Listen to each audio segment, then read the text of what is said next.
The story of a dry land spread to the built green, and also the wonderful experimentation of architecture and environment.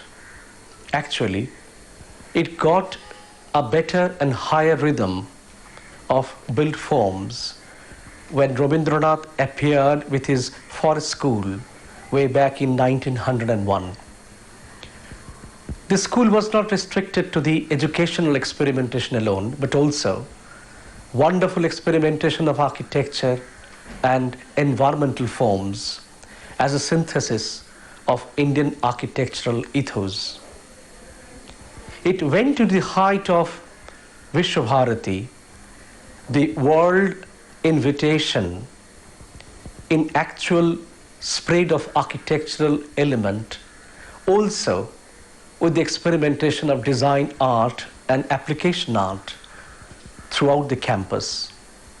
Shantiniketan Architectural Campus established the neo-built form friendly to the environment, which is very relevant under this concept of the eco-friendly architecture and ecologic architectural spreads. It also narrated one of the wonderful experimentation of revival of Indian architectural ethos and experimentation of traditional and neo-built forms. Let us come over to Shantiniketan, a journey of architecture and environment, and let us preserve it.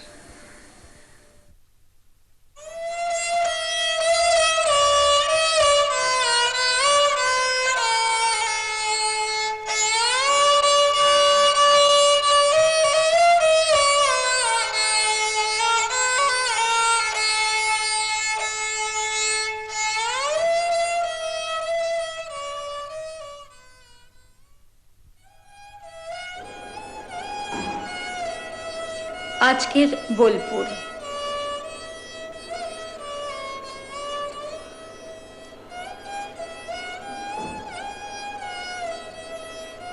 Station ছাড়িয়ে শহরের পথে।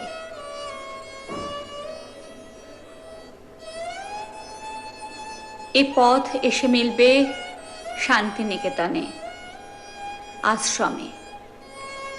আমাদের চলার পথের সঙ্গী রবীন্দ্রনাথের স্মৃতিকথা।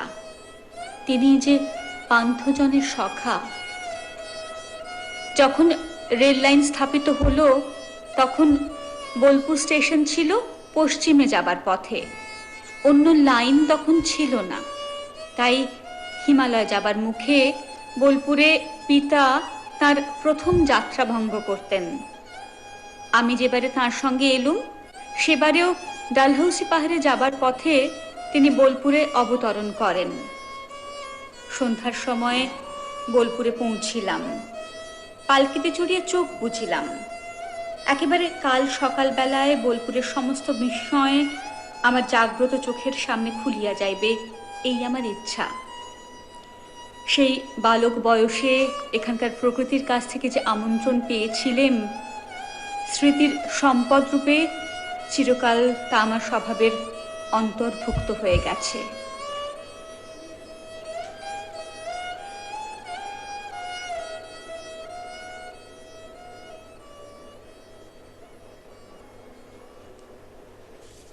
যখন রব না আমি মর্ত কায়ায়, তখন যদি সরিতে হয় মন, তবে তুমি এসো হেথা নির্ভীত ছায়ায়, যেথায় চৈত্রের শালবন।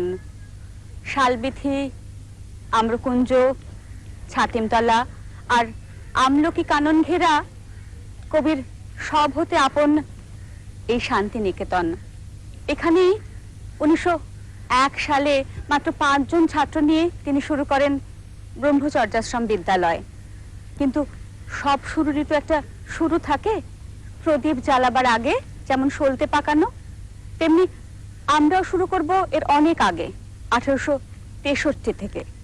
রবীন্দ্রনাথের বয়স তখন মাত্র 2। এখানে এই ঢিবিওয়ালা খাটগুলিকে খোয়াই বলে। এখান হইতে জামার আঁচলে নানা প্রকারের পাথর সংগ্রহ করিয়া পিতার কাছে উপস্থিত করিতাম। আমি যখন তখন সেই খোয়াইয়ের উপত্যকা অধিত্যকার মধ্যে অভূতপূর্ব কোনো একটা কিছুর সন্ধানে ঘুরিয়া বেড়াইতাম। এই ক্ষুদ্র অজ্ঞাত রাজ্যের আমি ছিলাম লিভিংস্টোন। 1863 সালে রায়পুরের সিংহদের কাছ থেকে মহর্ষি দেবেন্দ্রনাথ 20 বিঘা জমি এই দলিলের ভিত্তিতে নিয়েছিলেন। শান্তিনিকেতন আশ্রম পত্তনের এটাই সূত্র। একদা এই দুটি মাত্র ছাতিম গাছের ছায়া লক্ষ্য করে দূর পথযাত্রী পথিকেরা বিশ্রামের আশায় এখানে আসতো। আমার পিতৃদেবও রায়পুরের ভুবন সিংহের বাড়িতে নিমন্ত্রণ সেরে পালকি করে যখন একদিন ফিরছিলেন, তখন মাঠের মাঝখানে এই দুটি গাছের আহ্বান তার মনে এসে পৌঁছেছিল। এইখানে শান্তির প্রত্যাশায় রায়পুরের সিংহদের কাছ থেকে এই জমি তিনি দান গ্রহণ করেছিলেন। একখানি একতলা বাড়ি পত্তন করে এবং রুক্ষ রিক্ত ভূমিতে অনেকগুলি গাছ রোপণ করে সাধনার জন্য এখানে তিনি মাঝে মাঝে আশ্রয় গ্রহণ করতেন।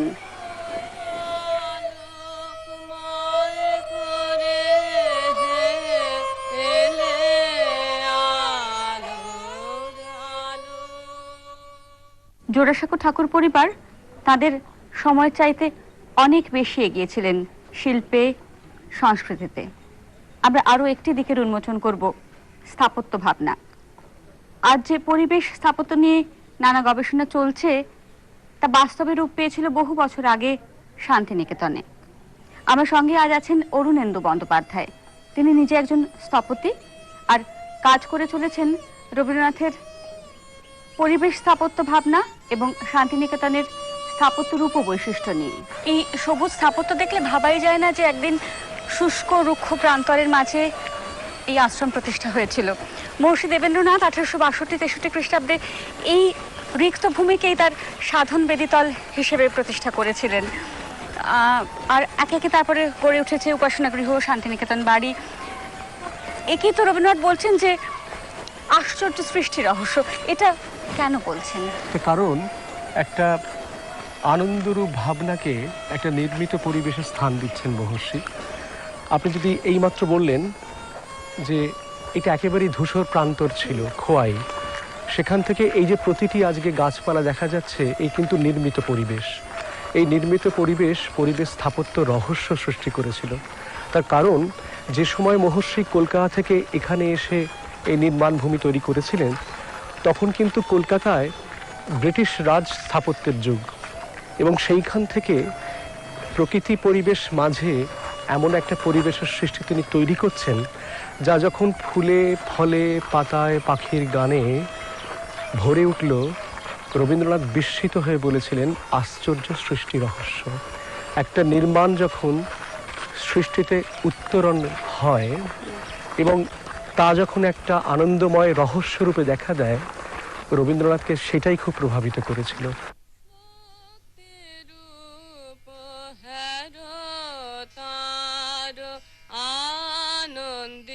এই প্রথম বাড়ি শান্তিনিকেতন বাড়ি। 1873 সালে বাবার সঙ্গে হিমালয় যাত্রার পূর্বে রবীন্দ্রনাথ এখানে প্রথমবার আসেন। এই শান্তিনিকেতন গৃহ কিন্তু শান্তিনিকেতনের প্রথম গৃহ স্থাপত্য যাকে বলা হয় আর কি। প্রথমে ছিল এই একতলা, তার পরবর্তীকালে এটা বেয়ে হয়েছে দোতলা। এবং এই স্থাপত্যর যে বিশেষত্ব সেটা এইটাই যে দক্ষিণ পশ্চিম কিন্তু এই বাড়িটার ওরিয়েন্টেশনটা। কাজেই যখন এটাকে এই বাড়িটিকে ব্যবহার করা হলো অতিথিশালা হিসেবে, তখনই তার নাম হলো শান্তিনিকেতন গৃহ।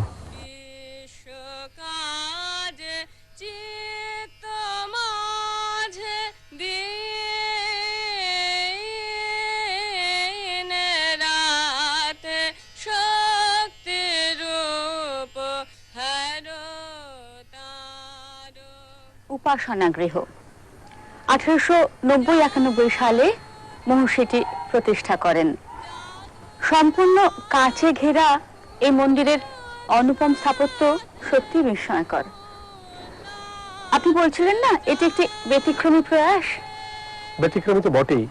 তার কারণ আপনি ভাবুন না, আজ থেকে এত বছর আগে 1890-91 সালে এরকম একটা প্রাক নির্মিত পদ্ধতিতে একটা স্থাপত্য তৈরি হলো। প্রাক নির্মিত মানে এটা আগে তৈরি করে নেওয়া হয়েছিল, তারপরে কলকাতায়। বসানো হয়েছিল?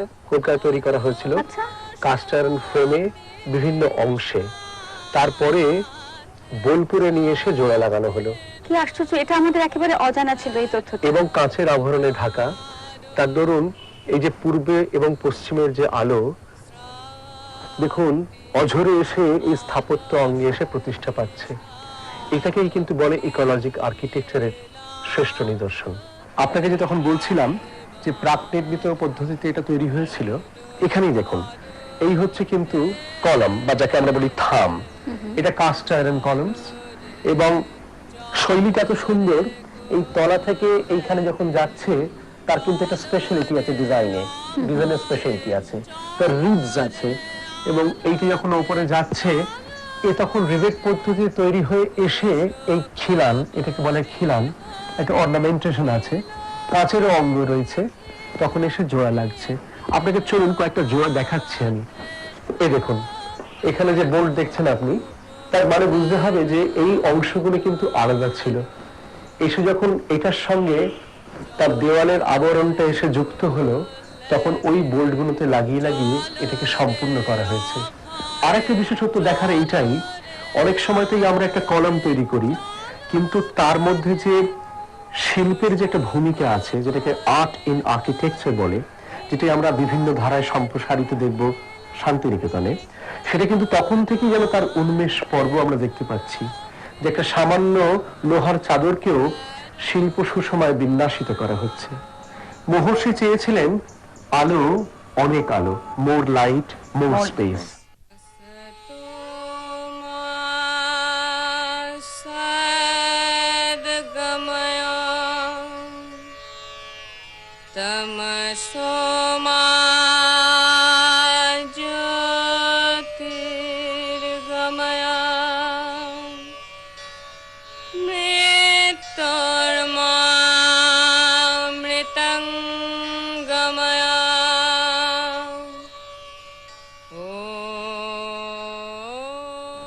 নতুন বাড়ি, কবি সপরিবারে থাকবেন বলে এ বাড়িটি তৈরি হয়, কিন্তু তৈরির কিছুদিন আগেই মৃত্যু হলো কবি পত্নী মৃণালিনী দেবীর।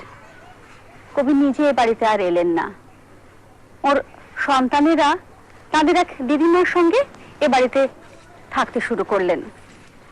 কিছুদিনের মধ্যেই নতুন বাড়ির গা ঘেঁষে তৈরি হলো আর একটি বাড়ি, দেহলি। 1904 থেকে প্রায় এক যুগেরও বেশি কবি এই বাড়িতে কাটিয়েছেন। বহু স্মৃতি বিজড়িত এই দেহলির বর্ণনা পাই সুধীর চন্দ্রকরের লেখায়। তখন দেহলি ছিল গুরুদেবের নিজের বাসস্থান এবং তার সামনের একতলার ঘরগুলি নিয়েই ছিল তখনকার গুরুপল্লী। সেই একতলা ঘরের বারান্দাতে ঘনিয়ে আসতো সন্ধ্যার নীরবতা, স্তব্ধ হয়ে থাকতো শালবিথি, তারায় তারায় দীপ্তশিখার অগ্নি জ্বলে উঠত। সেই স্তব্ধ পারাবারের বুকে গোমুখের নির্গত কলস্বরের মতো সুমিষ্ট বাণীধারা অবিরাম প্রবাহিত হতো গুরুদেবের মুখ থেকে। মনে হতো সে প্রাচীন তপবনের একটি সন্ধ্যা ঋষি ও শিষ্যদের নিয়ে কাল ভুলে দাঁড়িয়েছে এসে একালের এক কোণে। এইখান থেকে কিন্তু দেহলির যাত্রা ওনার, এবং এই যাত্রাটা কিন্তু অনেকখানি অর্থবহ। তার কারণ এই প্রথম রবীন্দ্রনাথ ব্রিক আর্কিটেকচারে এলেন, মানে ইটের স্থাপত্য যাকে বলা হয়, এবং এই নতুন বাড়ি থেকে দেহলিতে যাওয়াটা আমরা একটা স্থাপত্য ভাষায় বলতে পারি যেন একটা উত্তরণ ঘটলো। রবীন্দ্রনাথ প্রথম ইটের বাড়ি তৈরি করছেন, দেখতে কিন্তু মনে হয় যেন দোতলা, আসলে কিন্তু দোতলা নয়। দেহলি যখন উনি করছেন তখন তো কলা ভবন, সুরেনবাবু, তেমন ভাবে রথীন্দ্রনাথ তো কেউই নেই, তখন তো একা রবীন্দ্রনাথ বিদ্যালয় সামলাচ্ছেন। তখনই কিন্তু এই স্প্লিট লেভেলের উন্মেষ ঘটছে, তার যে চেতনা, তার যে ভাবনা। এরপরে যেটা বিশেষত্ব হচ্ছে, এই প্রথম একটি বাড়ি রবীন্দ্রনাথ করছেন যেটা পূর্বমুখী, যেটাকে আমরা ইস্ট ওরিয়েন্টেশন বলি, পরবর্তীকালে আরো বা উদয়নে বা বিভিন্ন জায়গায় ব্যবহার করেছেন। এই ইস্ট ওরিয়েন্টেশনের বিশেষত্বটা হচ্ছে এইটাই যে সবসময় ওর পূর্ব দিকের যে রশ্মি বা আলোর যে রেখা, তা ওর স্থাপত্যের মধ্যে এসে পড়তো। দ্বিতীয় হচ্ছে ওর সব থেকে প্রিয় জায়গা সে হচ্ছে ওই দোতলার বারান্দা, যা তো আপনারা বারে বারে ছবিতে দেখেছেন। তার রূপটা এখান থেকে অনেকটা আজও বোধহয় স্পষ্ট। শুধু একটা ব্যতিক্রম আছে, প্রথমে ছিল ওটা খড়ের চালা, পরবর্তীকালে এটা অ্যাসবেস্টস অ্যাড করা হয়েছে বা যোগ করা হয়েছে। এটা ওর খুব প্রিয় জায়গা। আপনি এখন বলতেই পারেন যে এখনো কি এর কোনো অর্থময়তা আছে, মানে আজকের স্থাপত্য পরিপ্রেক্ষিতে? আমরা বলবো আছে। তার কারণ আধ ঢাকা বারান্দা, কিছুটা ঢাকা রয়েছে ছায়া দিয়ে, ওপরে শেড দিয়ে, কিছুটা একেবারে উন্মুক্ত। এটাই হচ্ছে মস্ত বড় বিশেষত্ব। আর দ্বিতীয় বিশেষত্ব হচ্ছে এইটাই, আমরা রবীন্দ্রনাথের যে কথাটা ছিন্নপত্রাবলী বা বিভিন্ন জায়গায় বলেছেন, তার একটা প্রকাশ রূপ পাচ্ছি এখানেই, যে কখনোই স্থাপত্য গাছকে অতিক্রম করে যাবে না। এখানে আপনি দেখুন যে গাছ যেন একটা অভিভাবক রূপে কাজ করছে।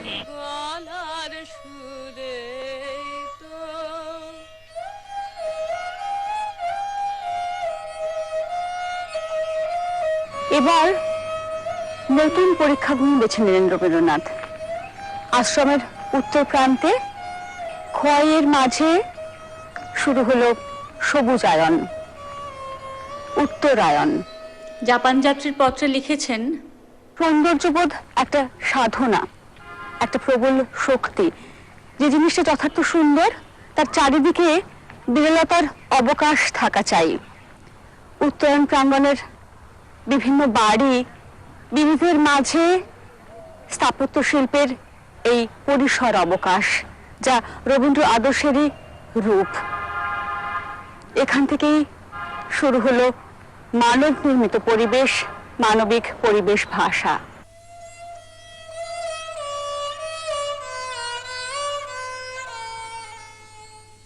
আশ্রমের উত্তর প্রান্তে খোয়াইয়ের মাঝে 1919-এ দুটি মাটির ঘরে এসে উঠলেন রবীন্দ্রনাথ। শিমুল গাছের ছায়ায় ঘেরা এবারই উত্তরায়ণের প্রথম বাড়ি, কোণার্ক। কোণার্ক সম্পূর্ণ চেহারা পায় 1921 থেকে 22-এর মধ্যে। এ বাড়ির বৈশিষ্ট্য এর তল ভাঙার খেলা। এই ভূমিতল থেকে বিভিন্ন স্টেপসে কোণার্কের যে পটিকো, সেখানে এসে আমরা উঠলাম। এই পটিকোর ছাদ থেকে ধরা আছে বিভিন্ন থামে। থামটা কিন্তু লক্ষ্য করার বিষয়। একটা হচ্ছে তার বেজের যে ডিজাইন, এবং সেখান থেকে যে কলামের যে গাত্রটি উঠছে, এবং এখান থেকে একটা অদ্ভুত সুন্দর মোটিফের দেখা যাচ্ছে। সেখান থেকে যে বিন্যাস হচ্ছে, যে কলাম এবং বিমের যে বিন্যাসটা হচ্ছে, তার যেটা স্টেপ ভাগ রয়েছে, সেই স্টেপ ভাগটা কিন্তু কিছুক্ষণ আগে আমরা ওখানে দেখলাম। সেটাই গিয়ে আমরা ওই কুলুঙ্গিতে পাচ্ছি, যে কুলুঙ্গিটা একটা বিশিষ্ট ডিজাইনে রয়েছে। আরেকটি দেখার বিষয় সেটি হচ্ছে যে ওর যে একটা ভূমিতল, তার থেকে একটু উঁচুতে এই পটিকোর যে তলটি, সেখান থেকে আরো দুধাপ উঁচুতে আর একটি। আমরা যখন এখানে এসে দাঁড়াচ্ছি তখন কিন্তু প্রায় 1.5 ফুট উপরে উঠে এসেছি। এটা কিন্তু একটা বিশিষ্ট প্রাতিষ্ঠানিক স্থাপত্য। তার কারণ এটা একটা সাংস্কৃতিক স্থাপত্য হিসেবে একটা পারফর্মিং স্টেজের মতো কাজ করছে। আপনার তো মনে আছে নটির পূজা, এবং এইবারে যদি আমরা এই ড্রয়িং এর মধ্যে দেখি, তাহলে দেখব যে আমরা এই যে লাল পটিকো থেকে আমরা ক্রমশ চলে যাচ্ছি বসবার ঘরের দিকে। এই বসবার ঘরে ঢোকবার আগে এইটা খুব বিশিষ্ট দিক, সেই কুলুঙ্গিটাই কিন্তু আবার রিপিটেড হচ্ছে। বিম এবং কলামের মাঝখানের যে ব্র্যাকেট, তার যে মোটিফের কথা আমরা আগেই আলোচনা করেছিলাম, সেটাই কিন্তু সিঁড়ির যে বিন্যাস, সেই বিন্যাসে রূপান্তরিত হয়ে আরো একটা নতুন তলের সন্ধান দিল, যেটা কিন্তু প্রথম কোণার্ক বাড়ির অন্দর। এই অন্দরের মধ্যে পৌঁছলেন আপনারা, বসার ঘর। আমি যেখানে একটু বসেনি, বসার ঘর যেহেতু, তাহলে এর একটা অনন্ত সৌন্দর্যের চিহ্ন পাওয়া যাবে। ওখান থেকে প্রচুর আলো এসে পড়ছে এই ঘরের মধ্যে, আবার ওদিক থেকেও প্রচুর আলো এসে পড়ছে এই ঘরের মধ্যে। কাজেই আলো বাতাস নিয়েই তো স্থাপত্য, এবং তার অন্দর, তার বিন্যাসটা এখানে চোখে পড়ার মতো। তার সঙ্গে মানানসই ফার্নিচার, তার সঙ্গে যে লাগোয়া যে কাঠের রেলিং, উপরের যে সিলিং। রানীচন্দ্র স্মৃতিচারণায় লিখেছেন, এই ঘরের মেঝে হতে বেশ খানিকটা নিচে দক্ষিণ পশ্চিম কোণে ছোট একটি শোবার ঘর, পাশে স্নানের ঘর, আর দক্ষিণ পূর্ব কোণে তেমনি ঘর আর একখানি। সাধন হবে বাঁধন ছেড়া। গুরুদেব ঘরে বসে লিখছেন, বারান্দায় দাঁড়িয়ে মনে হতো যেন দূর স্টেজের উপর তিনি বসে আছেন। এই তোরণের বৈশিষ্ট্যটা কি? এটাকে তোরণ স্থাপত্য বলা যেতে পারে। তার থেকে বড় কথা হচ্ছে যে এটা কিন্তু পারগোলা। আজকে যে পারগোলা ব্যবহার করা হয়, মানে একটা ক্লাইম্বার ট্রি বা প্রকৃতিকে এইভাবে বিন্যাস করে দিয়ে সবুজ প্রকৃতিকে, সেটাই আচ্ছাদনের কাজ করছে কিন্তু। এবং এই যে খোলা বিমগুলো, এইটাকে বসানো হয়েছে সেই তোরণের স্থাপত্য রূপে। পেছনে কিন্তু বসার জায়গা, সেই বসার জায়গার মধ্যে যে জিনিসটা লক্ষণীয়, এখানেও কিন্তু তল বিভাজন। এই দেখুন, এর ছাদটা এসেছে নেমে, এর ছাদটা কিন্তু ওপরে। বলা যেতে পারে যে ভারতীয় শৈলীর, ভারতীয় স্থাপত্য শৈলীর যেন একটা আধুনিক পুনর্নির্মাণ ঘটলো। এবার দেখুন কলামের বিশেষত্ব। এই যে কলামটা রয়েছে, এটা কিন্তু এইখানে একটা রিলিফ হয়ে গিয়ে এই ব্র্যাকেটের মতো করে এই বিনে যোগ হয়েছে, এবং সেখানে কিন্তু দোলাচালটা রয়েছে। যে কথা দেখলে আপনার হয়তো আরেকটি বাড়ির কথা মনে পড়বে, সেটা হচ্ছে কোণার্কের সেই কলাম। আপনি দেখুন, এই কলামের সঙ্গে ওই যে কোণার্কের কলাম, এবং তার সঙ্গে ওই যে বিম এবং কলামের যেখানে সংযুক্তিকরণ ঘটেছে, তার যে ছন্দ সুষমা, সেটা যেন এখানে আরেকবার ফিরে এলো। স্থাপত্যে আমরা যে কলামের যে বিন্যাস দেখলাম, সেইটাই কিন্তু এখন বহুমাত্রিক এবং বহুদা রূপে আমরা উদয়নে পাব। বৈচিত্র্যের দূত তিনি। যখন একটি প্রাতিষ্ঠানিক স্থাপত্য উদয়নের সৃষ্টি হলো, তখন মেলে ধরল বহু কলামের সারি, কিন্তু কোনোটাই কিন্তু অসৌন্দর্যের প্রকাশ না, বরঞ্চ শিল্প স্থাপত্যের একটি সুষমা ছন্দের প্রকাশ হলো। উদয়ন। সব পেয়েছি দেশিতে বুদ্ধদেব বসু লিখছেন, শুধুমাত্র স্থাপত্যের দিক দিয়ে নয়, সুখকতার দিক থেকেও উদয়ন শান্তিনিকেতনের শ্রেষ্ঠ বাড়ি। 1920-21 সালে এ বাড়ি তৈরি শুরু হয়। তারপর স্তরে স্তরে, স্তবকে স্তবকে বিকশিত হতে থাকে উদয়ন। বর্তমান রূপটি 1938 সালে। রানী মোহনীয়সী চিঠিতে লিখছেন, আমার বর্তমান বাসার বিস্তর রূপান্তর ঘটছে, তুমি কল্পনাও করতে পারবে না। বিশ্বাস করা তো কঠিনই বটে, কারণ কোণার্কের পাশে এলাকৃতির দুটি মাত্র ঘর থেকে এই বাড়তে বাড়তে বাড়তে এরকম একটা অনুপম প্রাতিষ্ঠানিক স্থাপত্য উদয়নের সৃষ্টি। কলাম থেকেই ধরুন, কিছুক্ষণ আগে আমরা থামের কথা বলছিলাম, বাড়ির থাম তো আমরা কত রকম দেখেছি, কিন্তু ইন্ডিয়ান আর্কিটেকচারের যে সিনথেসিস যাকে বলা হয়, যে সমন্বয়, ঠিক তেমন ভাবে যেন বেড়ে উঠলো একটা অর্গানিক আর্কিটেকচারাল, অর্গানিক স্ট্রাকচারাল ফর্মে তার সেই কলম এবং তার সঙ্গে লাগোয়া বিম, এবং সেখানেও সেই দোলাচাল রয়েছে প্যারাপেটে স্ল্যাবে যাওয়ার আগে, এবং কুলুঙ্গিটাকে ধাঁচে যেন ওই ফরম্যাটে ব্যবহার করা হচ্ছে বিমের চারপাশটাকে। অর্থাৎ একটা লোহার বিমকে কেমন করে প্লাস্টার এবং তার সঙ্গে শিল্প দিয়ে আড়াল করতে হয়, তার জন্য শিক্ষা এই উদয়ন। এবার আমরা যেখান দিয়ে হাঁটছি, সেটা কিন্তু উদয়নের বিখ্যাত লাল চাতাল বা লাল বারান্দা। এটা কিন্তু বিভিন্ন সময় ব্যবহার হয় বিভিন্ন অনুষ্ঠানে। প্রাতিষ্ঠানিক স্থাপত্যের বোধহয় অন্যতম মূল কথা এই যে উদয়ন তো শুধুমাত্র একটি গৃহস্থাপত্য নয়, এটা একটা মাল্টিপারপাস আর্কিটেকচার। একাধারে রবীন্দ্রনাথের যেমন বসার, থাকার, শোয়ার জায়গা, তেমনি পৃথিবীর নানান গুণীরা সেখানে বাস করেছেন। কত রকম অনুষ্ঠান হয়েছে, কখনো লম্বালম্বি, কখনো বা চওড়ায়। যেমন ধরুন, যদি ওদিকটা দেখেন, গুজরাটি ধাঁচে তার যে কাঠের রেলিং, তার জানালা, তার ব্যবহার করা হয়েছে। আবার ঠিক এর ডিটেইল যখন দেখছেন, কালো সাদা এবং একটা টেরাকোটা রেড, তার সঙ্গে হটের একটা পালিশ করা কাঠের ফর্মাল দরজা। কিন্তু যদি আপনি এখান থেকে চোখ ওখানে ফেরান, কখনো কিন্তু আপনার মনে হবে না ছন্দ পতন ঘটলো। যেমন ধরুন, এই দরজার যে বিভিন্ন ফর্ম ব্যবহার করা হচ্ছে, সেইটাই কিন্তু কলমে এসে ব্যবহৃত হচ্ছে। বলা হয় এই ব্যাপারটা এসে গেছে, হ্যাঁ, বলা হয় চোখটা টেনে নিয়ে চলেছে। এই যে ধাপ, এই যে স্টেপ, মিনিয়েচার ফর্মে, সেখান থেকে একটা ম্যাক্সিমাম ফর্মে কলম থেকে এসে আস্তে আস্তে আস্তে আস্তে উপরে উঠছে। এই যে আমরা রবীন্দ্রনাথের ঘরের দিকে তাকাচ্ছি, বিখ্যাত ঘর, সেই ঘরের দিকে যখন এই দিক থেকে আমরা দেখছি, তখন যেন মনে হয় যে তলা থেকে প্রোফাইলেও উপর থেকে নিচ এবং ডান দিক থেকে বাঁ দিক বা বাঁ দিক থেকে ডান দিকে একটা সমান ছন্দে সমছন্দে যেন ভেসে বেড়াচ্ছে।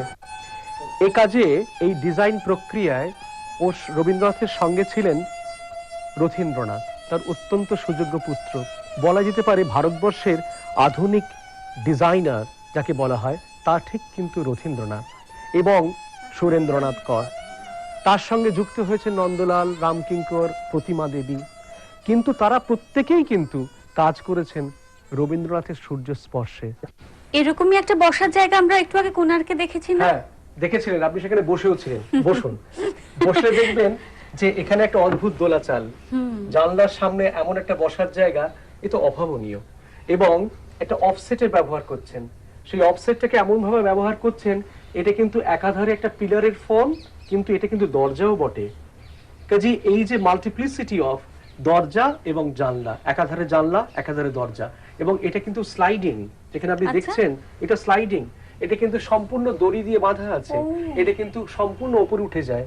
তা কাজেই একটা যেন সেই জাহাজের ডেকের একটা ভাব, সেই ভাবটা এখানে নিয়ে আসা হলো বসার ঘরে, যেটা আমরা কিছুক্ষণ বাদই ভেতরে গিয়ে দেখব।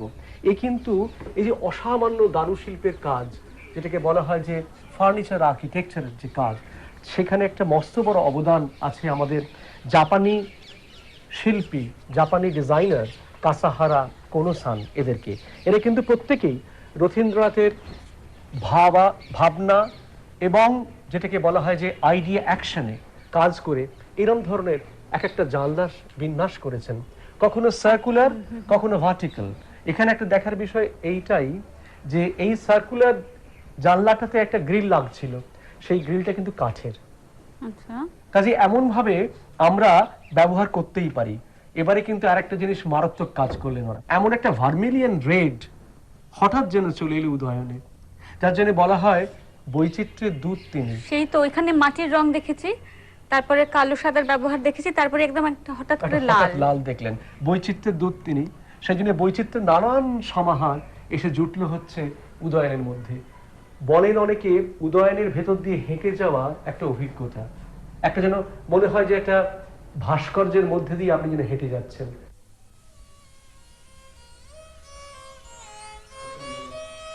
এই সেই বিখ্যাত রবীন্দ্রনাথের উদয়নের বসার ঘর।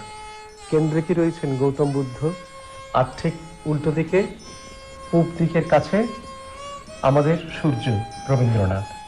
এই সূর্য স্পর্শকে বন্দনা করার জন্য রথীন্দ্রনাথ ভেবেছিলেন এক অভিনব কাঠের প্যানেলিং এর কথা। আপনার এটাকে দেখতে গেলে কি মনে পড়ছে উদয়নের সেই বাইরের ভাগের কলামের যে ছন্দ, সেটাই কিন্তু কাঠের প্যানেলে এসে দেখা দিল। আর একটা দেখা দিল আমাদের যে লোক সংস্কৃতির যেটাকে বলা হয় যে দর্মা, তার জন্য সেই ম্যাটের ব্যবহার করা হলো দেওয়ালের মধ্যে, প্যানেলিং এর মধ্যে। এবং কাঠের ফ্রেমের চমৎকার প্যানেলে রবীন্দ্রনাথের বিভিন্ন চিত্রকলা সজ্জিত হলো। যদিও এটাকে বলা যেতে পারে খুবই ফর্মাল একটা সিটিং, কিন্তু কত রকমের সিটিং, কখনো একটা দরজার কোল ঘেঁষে সিটিং, কখনো একটি ব্যতিক্রমী ঢেউ খেলানো একটি বড় বেঞ্চিটাকে একটি বসার অঙ্গনে স্থাপনা করা হয়েছে। এখানে কোনোসান, কাসাহারা রথীন্দ্রনাথের নেতৃত্বে এই ডিজাইনে কাজ করেছেন। আরেকটি তথ্য খুব অর্থবহ, এই ধরনের যে ফার্নিচার দেখা যাচ্ছে, যাকে বলা হতে পারে যে ভারতবর্ষের নতুন যুগের ডেকো ফার্নিচার, এই স্টাইলের যে বিন্যাস এখানে ঘটলো তা কিন্তু ঠাকুরবাড়ির ছোঁয়া রয়েছে। তার কারণ অবনীন্দ্রনাথ এবং গগনেন্দ্রনাথ ঠাকুরবাড়ি কলকাতায় আচারী নামক একজন দারুশিল্পীকে দিয়ে নানান ধরনের স্থাপত্য, কাঠের স্থাপত্যের পরীক্ষা নিরীক্ষা করাতেন। রথীন্দ্রনাথ ইতিহাস বলছে তাকে নিয়ে আসেন এই উদয়নের কাজে, এবং আচারীর একটা মস্ত বড় ভূমিকা ছিল এই ফার্নিচার বিন্যাসে।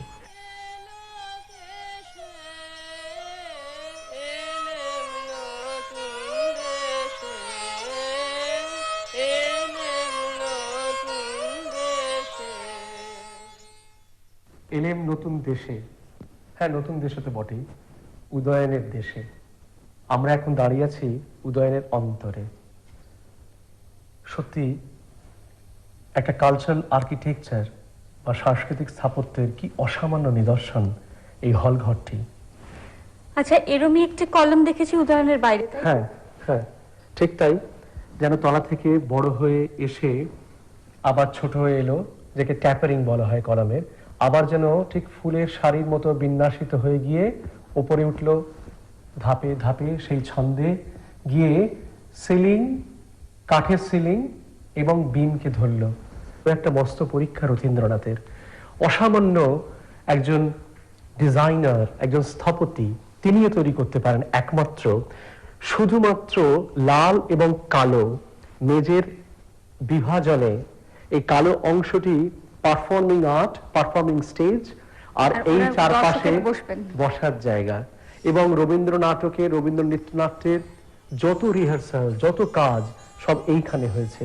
কত রকমের মিটিং, কত রকমের আলোচনা, ইন্টারঅ্যাকশন, তার প্রাণকেন্দ্র এই উদয়নের বসার ঘর, উদয়নের হল ঘর।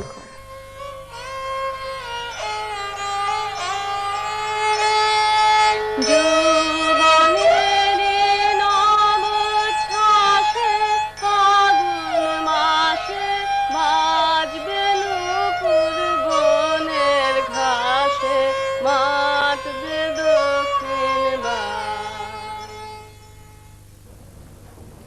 উদয়নের শোবার ঘর, মাস্টার বেডরুম।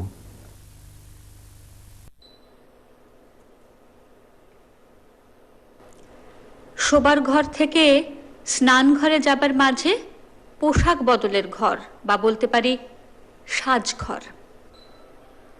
রথীন্দ্রনাথ, সুরেনকর, প্রতিমা দেবী এই শিল্পীদের হাতে ছোঁয়ায় স্নানঘরটিরও কি অপরূপ শিল্প সুষমা। নয় কবনে নয় বিজনে নয় আমার আপন উদয়ন সংলগ্ন সেই বিখ্যাত বাগান। কোণার্কের পাশে একসময় ছিল মৃন্ময়ী বাড়ি, মাটির বাড়ি, বাংলো ধরনের। পরে রবীন্দ্রনাথের নির্দেশেই ভেঙে ফেলা হয় শ্যামলী বাড়ি তৈরি হবে বলে। এখন সেখানে কেবল মৃন্ময়ীর চাতাল, যা রাজপুত স্থাপত্যের আমেজ এনে দেয়। রানীচন্দ্র লিখেছেন, গুরুদেব আগে বহুবার বহুজনকে বুঝিয়েছেন যে গ্রীষ্মকালে ঘর গরম হয়ে যায় বলো তোমরা, একটা কাজ করলেই তো পারো, অতি সহজ উপায়। ঘরের চারদিকে মাটির হাঁড়ি সাজিয়ে তার উপর চুনবালির আস্তরা দিয়ে দাও। দেয়ালের মাঝখানে হাওয়া থাকার দরুন ভিতরটা আর গরম হতে পারবে না। তোমরা একজন কেউ প্রথমে করে দেখো, পরে অনেকেই করতে পারবে। কিন্তু সেই প্রথম একজন আর কাউকেই পাওয়া যায়নি। এবারে গুরুদেব নিজেই সেই প্রথম একজন হলেন। নতুন বাড়ি, কালো বাড়ি, চৈত্য, মাঝে চড়া এই যে কালো মাটি তালধ্বজ, সর্বোপরি শ্যামলী মাড আর্কিটেকচারের প্রতিভূ। আমার শেষ বেলাকার ঘরখানি বানিয়ে রেখে যাব মাটিতে, নাম দেব শ্যামলী। আমি তো বেশি কিছু চাইনি, একটি মাত্র মাটির ঘর। আমি গরিব মানুষ, মাটির কুঁড়ে ঘরই আমাকে মানায় ভালো। কদিন পরে তো মাটিতেই মিশে যাব, তার আগে মাটির সঙ্গে সম্বন্ধটা ঘনিষ্ঠ করে রাখি। এই ইচ্ছেতেই তৈরি হলো শ্যামলী, মাটির বাড়ি শ্যামলী। 1935 সালে 75 বছরের জন্মদিনে সামনেতে এসে ঢুকলেন রবীন্দ্রনাথ। মনে আছে তো বলেছিলেন যে পথ আপনি এসে ঢুকবে আমার ঘরে, আমি যেদিন মাটি হয়ে মাটির সঙ্গে মিশে যাব। এই মাটির স্থাপত্য হচ্ছে শ্যামলী। আমরা বলি গৈরিক আভিজাত্যে পরিপূর্ণ। এই যে আখ্যান ভাগ, যেটাকে আমরা বলি বিল্ডিং এর যে ফাসাদ আর্কিটেকচার, সেটাতে দেখা যাচ্ছে যে অজন্তাতে আমরা যে চৈত্যী যে শৈলীটা পাই, সেটাকে একটা আশ্চর্য আর্ট ইন আর্কিটেকচার ফর্মে উনি মাটির মধ্যে সেই গরিমাটাকে নিয়ে আসলেন। এবং সামনে দুদিকে রামকিঙ্কর করলেন হাই রিলিফ ওয়ার্ক। আমরা দেখতেই পাচ্ছি যে তার উপরে রয়েছে একটা চাজার ব্যবহার। এটা কিন্তু যখন দেখা যাচ্ছে এই প্লিন্থ, এই রিলিফ স্কাল্পচার এবং এই যে চাজা, এই সবটা মিলিয়ে কিন্তু এর যে একটা সার্কুলারিটি, এই সবটা মিলিয়ে কিন্তু একটা স্থাপত্য বিন্যাসের সৃষ্টি আচ্ছা, হচ্ছে। এটারই কি পূর্ব রূপ আমরা চৈত্যতে দেখেছিলাম? চৈত্য দেখেছেন। যে চৈত্য কালোবাড়ি এবং তালুধ্বজে যে ধরনের আর্ট আর্কিটেকচারের যে পরীক্ষা নিরীক্ষার শান্তিনিকেতনে তৈরি হলো, বলা যেতে পারে ফোক আর্কিটেকচারের একটা কালচার তৈরি হলো, তারই যেন একটা পূর্ণতা পেল এই শ্যামলী। আরেকটা দেখার জিনিস, অর্ধবৃত্তাকারে যে চাতাল, সেই অর্ধবৃত্তাকার চাতালের যে ফর্ম, যে শেপ যেটা আমরা বলি, সেইটাই কিন্তু যেন উঠে এলো এর মাথার টিপে গিয়ে। এবং এই যে দেওয়ালের যে দোলা চাল চওড়া থেকে সরু হচ্ছে, সেটাই কিন্তু উল্টো গতি নিয়ে সরু থেকে ওপরে চওড়া হলো, ফলে একটা সামঞ্জস্য হলো। যখন সেটা চাপা গাছের মাঝে এসে পড়লো, তখন যে লৌকিক বা লোক স্থাপত্য আমরা বলি, সে তার মধ্যে একটা ইকোলজিক তার চরিত্র যেন গড়ে উঠলো। এবারে আসুন, এখান থেকে আমরা যখন যাব হচ্ছে অলিন্দে অলিন্দে, একটাই তো মাত্র ঘর, এই মাত্র বললেন, বাদ বাকি সবই বারান্দা। সেই বারান্দার যে বিন্যাস করেছেন, যেন মনে হচ্ছে কখনো ডাইনে কখনো বাঁয়ে, কিন্তু ঢুকলে এই যে কুলুঙ্গি, এই যে তালের কাঁড়ি দেওয়া তার চালাটা, এ সবই কিন্তু মাটি লেপা অংশ, যার জন্যে দেওয়ালের যে চওড়া, যে লম্বা একটু বেশি হলেও দেখতে কিন্তু কখনোই মনে হয়নি যে এর কোনো ছন্দপতন ঘটছে। তখনকার দিনের ইমারত খাতা, মানে ঠাকুর বাড়ির ইমারত খাতায় দেখানো আছে যে এই মাটির হাঁড়ি সেটিং করবার জন্য কত টাকা ব্যয় হচ্ছে, কারা করছেন, কত টাকা দিয়ে হাঁড়ি কেনা হচ্ছে, কি মাটি কেনা হচ্ছে, বেনা গাছের টুকরো মিশিয়ে স্টেবিলাইজড আর্থ ব্লক পদ্ধতিতে, মানে ঘরটা ঠান্ডা রাখার জন্য যেটা ইনসুলার ওয়াল বলা হয়, সেই ধরনের ব্যবস্থা করা হচ্ছে। আরেকটা জিনিস, এই যে এদিক থেকে আলো এসে ঢুকছে, যেটা শান্তিনিকেতন স্থাপত্য শৈলীর সব থেকে বড় কথা, যে আলো, আরো আলো, এবং স্পেস কখনো স্থাপত্যের মধ্যে থাকছে, আবার স্পেস যখন বেরিয়ে চলে যাচ্ছে বাইরে, যেমনটা এখানে মনে পড়ছে তো, সেই তেঁতুল গাছের তলায়, আম গাছের তলায় রবীন্দ্রনাথের বসার জায়গা, বিশ্রাম নেবার জায়গা। রবীন্দ্রনাথের বসার বা বিশ্রাম নেবার জায়গা কিন্তু কাজের জায়গা। মাটির বাসা শ্যামল সুখে ধরা, এইখানেতে আধার আলোয় স্বপন মাঝে চরা। কোথাও এতটুকু অনাদর নেই, অবহেলা নেই, অস্বাচ্ছন্দ্য নেই। বাড়ির স্বাস্থ্য কাকে বলে, এ নিয়ে দেশ বিদেশে নানান কথা হচ্ছে। আমরা প্রথমেই দেখবেন যে বাড়ির আখ্যান ভাগ, যে ফ্রন্ট, সেটাকে উইন্ডো ড্রেস করে রেখে দিই, কিন্তু বাড়ির পিছন শ্যামলী তার আদর্শ। আমরা যখন যেখানে দাঁড়িয়ে আছি, এই এত সুন্দর শিল্প স্থাপত্যের সুষমা দেখে অনেকের মনে হতেই পারে এ কি কোনো ভ্রম ঘটলো, এ কি বাড়ির প্রথম ভাগটি? না, কিন্তু বাড়ির পিছন ভাগ। শ্যামলীতে এসে রথীন্দ্রনাথকে চিঠিতে লিখছেন, মাটির বাড়িটা খুব সুন্দর দেখতে হয়েছে। নন্দলালের দল দেওয়ালে মূর্তি করবার জন্যে কিছুকাল ধরে দিন রাত পরিশ্রম করেছে, রাত্রে আলো জ্বালিয়েও কাজ চলেছিল।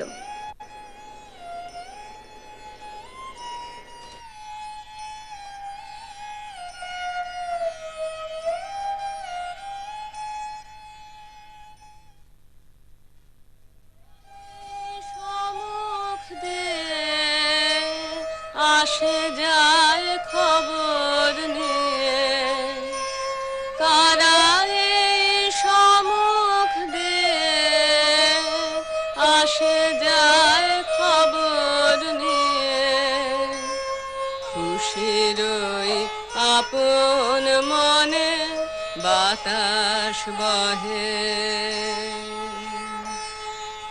বাতাস বহে।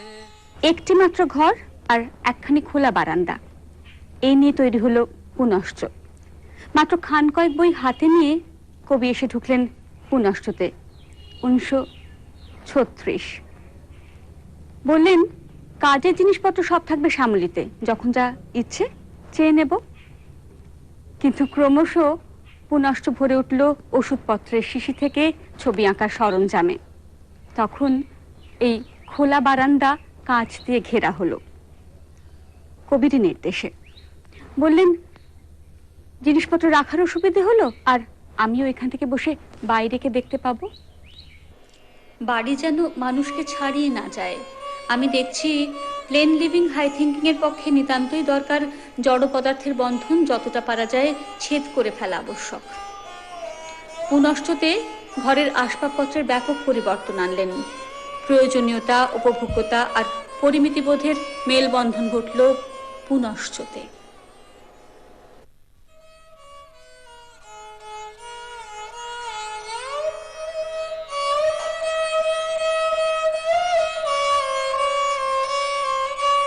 পূর্বাচলের পানে তাকাই, অস্তাচলের ধারে আসি, পূর্বাচলের পানে তাকাই, ডাক দিই পুনশ্চের পূব দিকে কঙ্করকুঞ্জে চারথামের উপর বাড়ি উঠল 1938। সে বছর সেজুতি বই বেরোলো, বাড়ির নাম রাখলেন সেজুতি।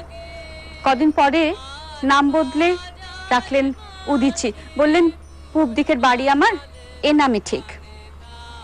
একতলায় কবিতার ক্লাস নিতেন রবীন্দ্রনাথ।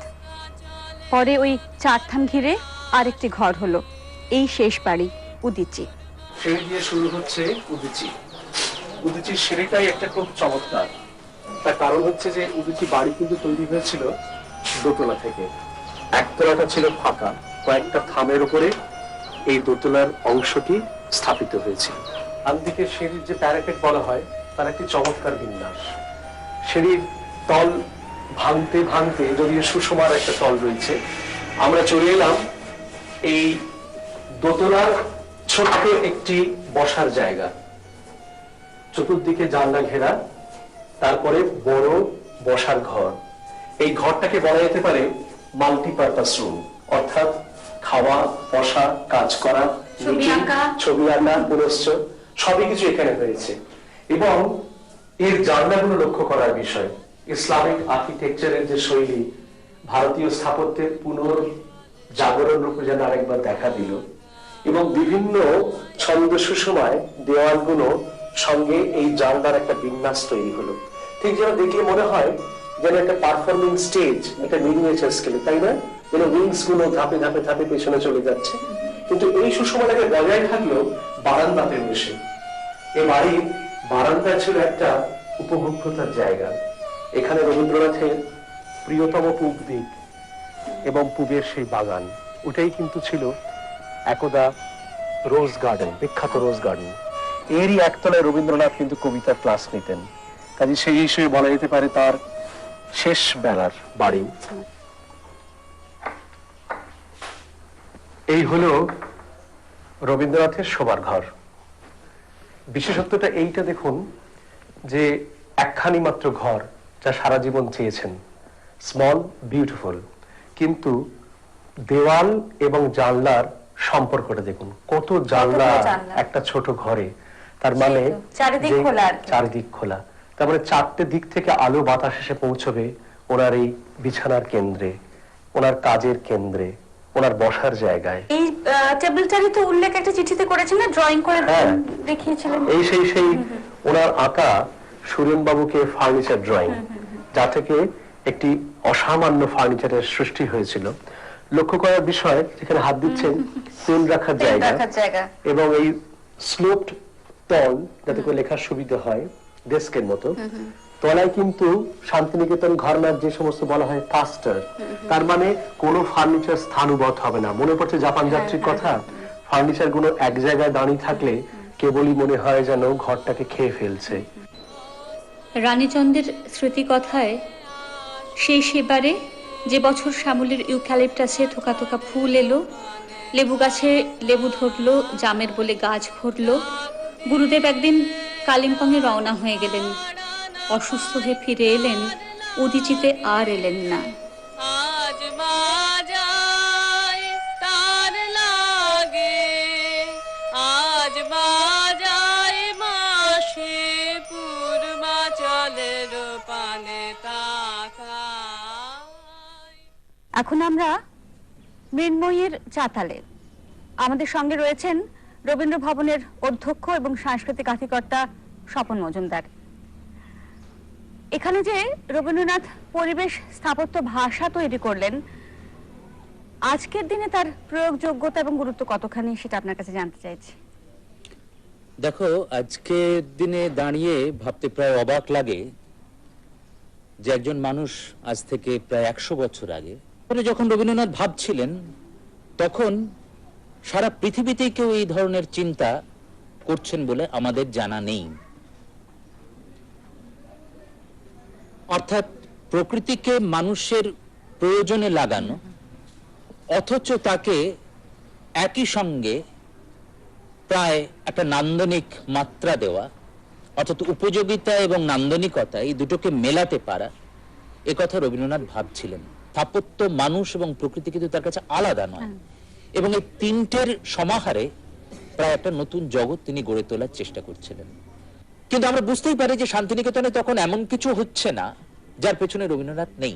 ফলে এই যে বাড়িগুলো হচ্ছে, এই বাড়িগুলোর শুধু যে রূপের একটা ভেদ ঘটছে তাই নয়, তা কিন্তু একটা নান্দনিক ভেদও ঘটে যাচ্ছে। এই বাড়িগুলোর ওপর বা বাড়িগুলোতে বসে যে লেখা কবিতাগুলো বা গদ্যগুলো, সে গদ্যগুলো কিন্তু আলাদা হচ্ছে। আমার খুব অবাক লাগে যে সভ্যতার সংকট তিনি কিন্তু শ্যামলী বাড়িতে বসে পড়লেন না, পড়লেন উদয়নের দাওয়ায় বসে। কেন? মানে সে কি শুধু এই কারণে যে শেষ দিনগুলো তিনি ওখানে আছেন? তা নয়, কিন্তু ওই উদয়নের প্রাঙ্গণ থেকে সভ্যতার সংকট তিনি উচ্চারণ করছেন। আবার যখন গান্ধীর সঙ্গে তিনি মিলিত হচ্ছেন, তখন কিন্তু শ্যামলী বাড়িতে। অর্থাৎ আমার মনে হয় এর পেছনেও একটা শিল্পীর মন কাজ করছে। মানুষ, ভূমি, প্রকৃতি, পরিবেশ এসবের যোগে এক অভিনব স্থাপত্য নির্মাণ সম্ভব হয়েছে শান্তিনিকেতনে। পরিবেশ দূষণ, আর্থসামাজিক সমস্যায় জর্জরিত ও প্রকৃতির ভারসাম্য রক্ষায় আমরা যখন আজ প্রায় বিপর্যস্ত, তখনই নির্মাণ আদর্শ আমাদের কাছে ক্রমশ প্রয়োজনীয় হয়ে পড়ছে। সমগ্র বিশ্বকে যিনি একটি নীড়ের মধ্যে বাঁধবার চেষ্টা করেছেন, তার আপন নীড় রচনার মধ্যেও সে সমন্বয় সাধনের প্রয়াস। প্রকৃতি পরিবেশ মাঝে এই স্থাপত্য নির্মাণ রবীন্দ্র জীবন আদর্শের মূল সুরটিকেই বয়ে নিয়ে চলেছে।